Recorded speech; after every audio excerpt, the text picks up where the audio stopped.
I am delighted to welcome Jaimie Krause. Jaimie is not only an educational psychologist, but she's also Director of Global Learning and Enablement for Indeed. And Jaimie's session is Making It Count, Demonstrating Value in Online Learning and Development. So Jaimie, floor is yours. Thank you so much, Caroline. I'm delighted to be with you here today. Um, look, many of us have entered the L&D profession because we are passionate about helping people learn and grow.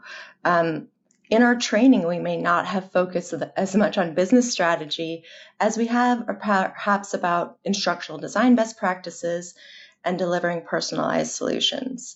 Um, when we think, though, about really driving that learner centricity and wanting to put learners first, it can feel at odds. There can be a tension between focusing on business outcomes and delivering what we feel is best for our learners.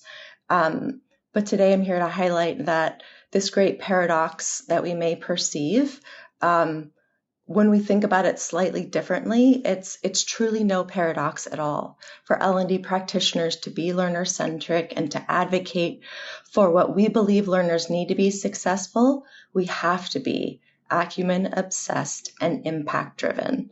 If we want to have a seat at the table, which is something we've heard throughout this conference, we have to fully understand what the business is trying to achieve. A seat at the table means we have to be prepared to demonstrate the value of our work through quantified results so that we are viewed as an investment instead of a cost center. We have to be able to reverse engineer from the business goals to our L&D solutions. And in these uncertain times, if we don't have a seat at the table, we may end up on the menu. And while I don't like to represent points of view other than my own as a rule, I think I can speak for all of us when I say none of us want to be on the menu. So my goal at the end of this presentation is that we can work together to think about requests that we receive from the business. And instead of saying yes, we may ask why. In order to do this, we need to speak the language of the business, so we don't feel that pressure to say yes, so that we are better positioned to help the business see which requests actually align to their priorities and which do not.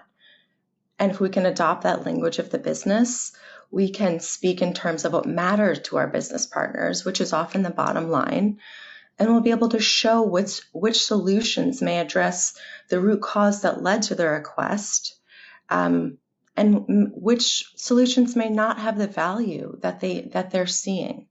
And so in this way, we are able to be learner-centric. We can protect learners from spending time on things that won't add value to their skill set or completing trainings that won't better enable them to achieve their goals, which is something Steve just spoke about.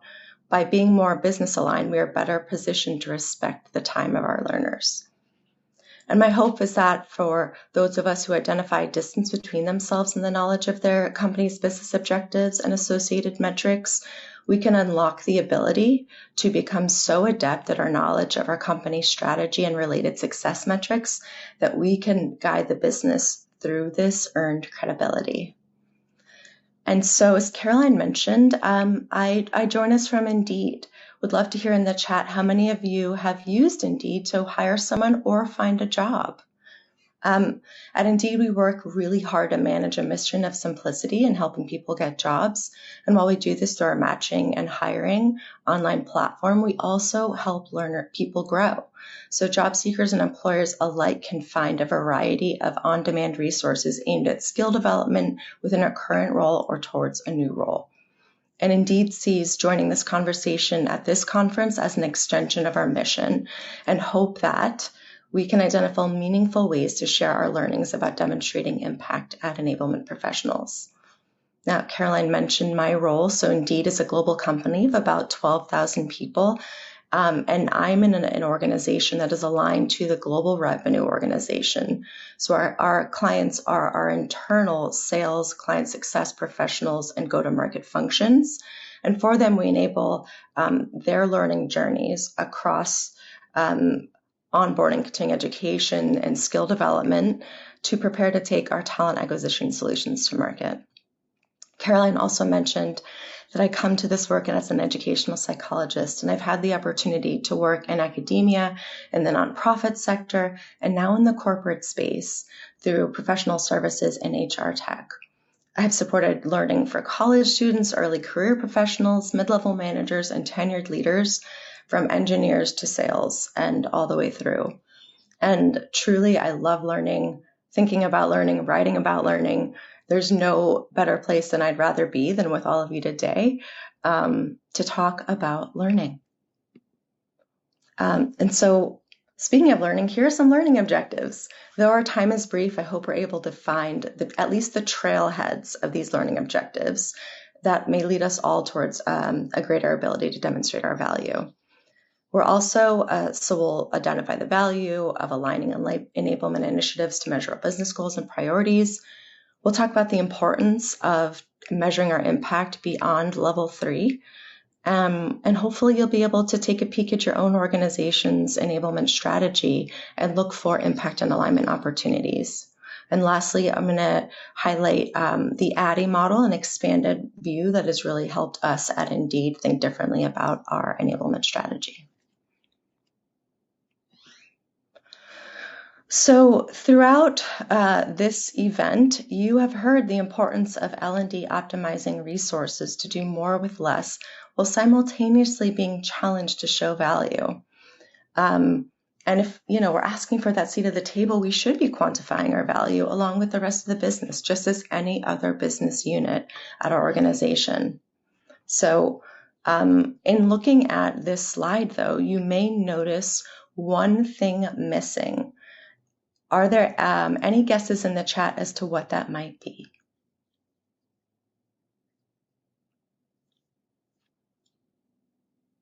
Here we have measure solutions, incorporate AI, centralize resources, mobilizing leaders, maximizing budget. Ramesh has AI. Reporting on impact, simplifying processes, upskilling our own L&D professionals, and streamlining tools. The one thing that is missing from this list, Kim has skill development, is anchoring to business goals. So I think vulnerability is a really powerful teaching tool, and was the title of my dissertation, Everybody Fails Sometimes. I'm here in front of you because in our own organization at Indeed, we realized business goals were not as visible in our approach, and we saw a key opportunity to connect the dots between our work and the business. And by the way, I know this from experience, but it's really easy to look at this list and say, oh yeah, we've got a lot of those things. But I'm curious, if you were to pull up your resume today, would your resume tell that story? If you were really anchored in the business and you were doing all of these things successfully, we'd ideally see some of that reflected in your resume and the work you're doing through that quantified impact. So this is just a little aside, some homework after the program today, to pull up your resume and take a peek and say, if I am making all of this impact with my clients, how am I telling that story for myself? Okay. So what we're next going to do is kind of look at a zoomed out and then zoomed in approach, looking at this more strategically, and then looking at an example to highlight how it appears in execution. So hopefully some of you are familiar with a concept called the chain of evidence. It's looking at the connection between a deliverable and its eventual business impact. And you can see that each level of that chain is quantified by measurement. So level 1 is engagement. That is often measured by sentiment, a sentiment survey. Level 2 is knowledge, learning, it's knowledge transfer. We often measure that by assessment or quiz scores against a benchmark. Level 3 is that application. It's a behavior change that could be measured by observations of that behavior occurring in the wild. And then level 4 is measured by business impact, and that's a change that we see in metrics associated with business key results, or KRs. Now, depending upon what measurement model you adhere to, there's also a 5th level, return on investment, that the ROI Institute separates the measurement approach that way, and I really like that approach. So I share this with you because in order for L&D professionals to be able to tell this story, there's a number of things that we need.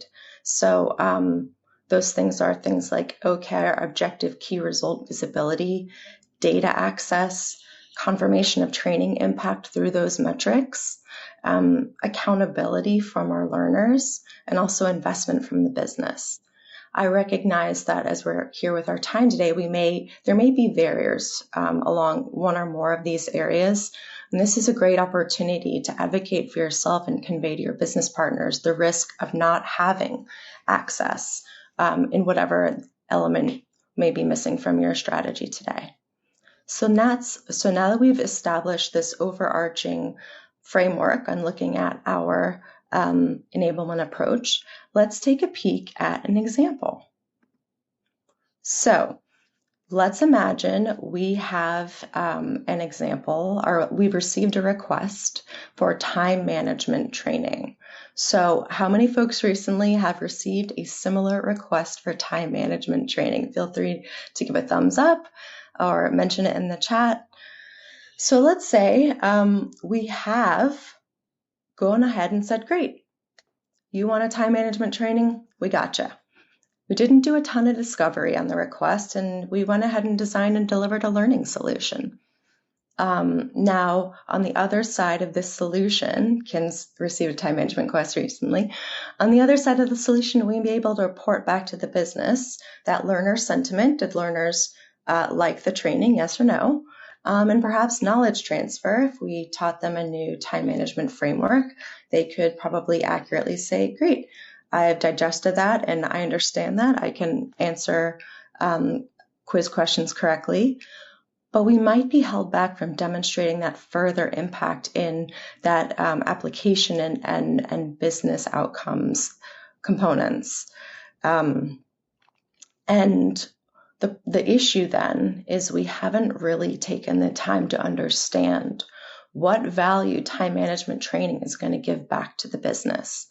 So let's imagine for a moment that what led to this request is that leaders saw their customer service professionals missing targets for ticket resolution time. Let's say we're in a call center. Leadership was seeing that it's taking longer than expected for the frontline workers to complete their client work. So they come to L&D and say, well, the most logical solution is we need time management training. Our employees need to understand how to better manage their time so we can reduce this increased ticket resolution time. But is that what employees really need? And how do we know? So I love how Katerina showed us this multidisciplinary approach, and we looked at L&D through the eyes of marketing. So I'm going to yes and that. Invite us to think about L&D through the eyes of journalism or investigative reporting. So what questions are we asking when we receive requests like these, like time management training? How are we confirming the requested solution is the right one? How will we know if we've been successful in delivering the solution? In this case, with employees who may already be feeling stressed from missing their targets, taking them away from their work to complete a time management training, what effect do you think that's going to have? Positive or negative? I can tell you it's not going to be great because we're already taking folks who might be stressed away from their roles for a training that's not adding value. It's only going to exacerbate the issue. So let's rewind that example and replay it through the lens of being business aligned. So we received a request from the business for time management training. The business has told us that the reason they want time management training is because their frontline workers have increased ticket resolution times. So now we've done a little bit more discovery, and what we've learned is that learners are missing their targets because they lack a centralized hub of information to resolve their tickets. They're spending a considerable amount of time searching for information to solve ticket issues. They don't need time management training, or at least not yet. What they need is a knowledge hub that is searchable and provides reliable information quickly. Once they have access to this information, they'll have the resources they need to meet their targets. And because we are knowledge professionals, we are uniquely skilled to help them gather and organize their information. So if we receive this time management request and then partner with the business to design and launch their knowledge hub, we can build this chain of evidence that amounts to business impact from learner sentiment and knowledge transfer, which we already established in our previous example. But now we have behavior change, and this is measured by hub engagement, how many folks are actively engaging with the hub for information. And then we can link that engagement to business outcomes, looking at ticket resolution time. We could even take it a step further and quantify this impact through assumed or actual revenue earned. So, for example, if we ask learners to estimate the time it takes them to identify the right documentation that they might need to resolve their tickets pre-solution, and then provide that same estimate, and then ask them to provide that same estimate post-solution, we can deliver an initial perspective on cost savings. And then we'd, of course, want to monitor their ticket resolution time for the next 30, 60, 90 days and see how this metric is changing over time. So we can survey our learners maybe once more and ask them, now that they've estimated, actually, how much time are they saving using this hub? If you want to look at their hourly salary and use that number across the group of learners and their time savings, we can actually show the business how much money your solution saved by giving that research time back to the frontline customer service professionals to resolve even more tickets. We can calculate the correlation between hub engagement and performance, and this will help drive further engagement and also enlist business leaders to champion our solutions for those who might be slow to adoption. And so I've mentioned elements of measurement throughout this solution. And so I'd now like to share, what if we had a framework that could help us show us exactly how to do this? And I have good news for you. We do. So we have at Indeed used an expanded perspective, the ADDIE model, and I'd love to show this with you today. Now, what I'll say is I get no kickbacks for this book. It's just L&D professional to L&D professional. This is something that we've found immensely helpful in the work that we've done. And it's written by Chris Neubauer, who is the CHRO of Rotary International. And so he takes a look at this ADDIE framework that we know and love, this instructional design model, and it kind of creates an accordion perspective on it. So let's take a peek at it. So I'm mentioning the ADDIE model, and it's an industry standard, of course, in instructional design. It stands for Analyze, Design, Develop, Implement, and Evaluate. But what's interesting is that evaluate, it almost is an afterthought. It's at the very end of your executing your learning and development solution. And so if we were to think about evaluation across our instructional design approach, we can see that there's opportunities within Analyze. We're analyzing the request that comes through, and we can say, what evaluation criteria are we looking at in terms of what success would look like if we were to execute this enablement solution? And then as we are thinking about design, what instruments do we have right now that can give us an understanding of the impact of this work, and what might we need to design to help us better understand? And then lastly, we've got our final E. Now we're ready to press play after we've designed and delivered our training. Now we can say, great, we've thought about evaluation all the way through. And so we're better positioned to demonstrate that impact. But if, we're not thinking about with the business right from the jump, when they give us the request, what criteria is going to indicate success for us, then we may not be best positioned to be true consultants to them. And we may end up being order takers, which I know none of us are really interested in. And so within this book, Chris offers this 8-step evaluation approach. So I'll just kind of quickly show you what those steps are, and I'm happy to provide access to these slides if you like. So, he's encouraging us to identify a business challenge associated with a request, translate that challenge into a goal. So we're looking at metrics. And at that point, we determine if learning is a solution, or if it's within other solutions, or if it's not the solution that is needed right now. So it's not yes, but why.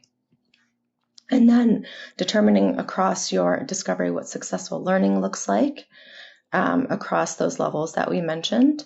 And then you think about the knowledge, skills, and attitudes needing to inform this goal, and then we can use that to inform course objectives and learning activities. So I know it's a pretty quick perspective on that, but something that's helped us in our discovery process is looking at it using a version of this template as we're intaking a request to say, all right, what does it look like? And how do we know that learning is going to be the right answer? How are we positioned to demonstrate that impact? And agreeing with the business up front with our contract. And I will say that we've seen wonderful success at Indeed in thinking differently about the business requests we receive by keeping the business's objectives top of mind as we're intaking requests and saying, look, if we don't see that this request is aligned to you helping you accomplish your goals, let's think about what might be true, what else we could do here outside of this request or in addition to this request. And I'll just quickly show you that, look, we're all in this together. And I love a good accountability buddy as I'm looking to change my own behaviors. So I really invite you to connect with a new friend from the conference to reflect on any opportunities you may have within your enablement approach to drive increased business alignment and what you might do to evolve your approach. Pair and share and check back in and see what value have you seen it adding to your outcomes. And I thank you all so very much for being here and look forward to hearing any questions you might have.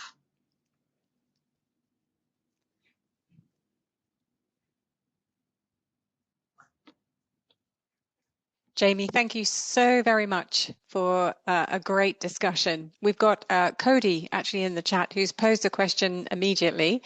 Cody has asked, how do you marry ADDIE and agile methodologies in a context where the organization is adamant we implement solutions now and iterate on them later? Is it possible to do this so while still advocating for value-driven learning experiences? Oh, Cody, that is a brilliant question. I love it so much. You're right. I think, agile is ubiquitous and everyone's talking about it. I do think it's possible. Look, L&D can be reactive and proactive, and I think that's very typical to have that kind of approach to enabling learning solutions. So I would say that it's really good to have a conversation up front with the business to say, like, we're happy to be as flexible as we can to be agile with you. I do want to show you a risk analysis if we're not able to,